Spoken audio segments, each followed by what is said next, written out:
J'avais envie de vous parler de la communication parce que c'est quelque chose qui a toujours été important pour moi de communiquer. Je vous rappelle quand même, pour ceux qui ne savent pas, que j'ai peint pendant 20 ans en parlant vraiment de la liberté d'expression.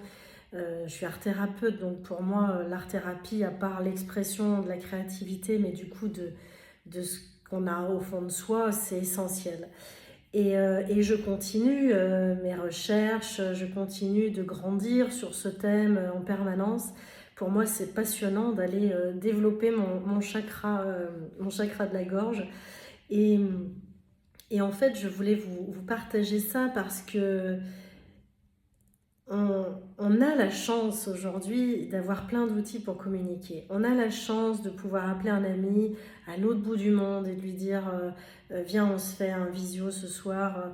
Je trouve qu'on a aujourd'hui plein de moyens en fait de communiquer avec les autres, et je trouve dommage qu'on ne communique pas encore, à mon goût, aussi vrai qu'on pourrait le faire.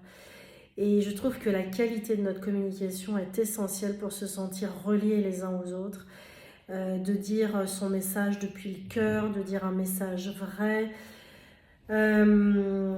d'être authentique dans sa vulnérabilité, qui veut dire bah, en fait ça me blesse, ça me touche, ça j'aime pas, dans qui on est en fait, tout simplement. Enfin, tout simplement. Si c'était si simple, ça l'est pas.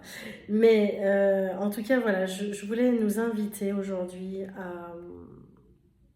à communiquer vrai, tout simplement. À oser poser les vrais mots sur les vraies émotions qu'on ressent. Et c'est le seul moyen qu'on a que l'autre nous comprenne. C'est le seul moyen que l'autre nous voit.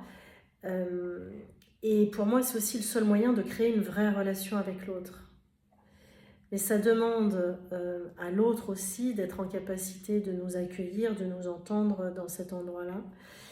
Alors, et si on communiquait un petit peu plus en vérité tous?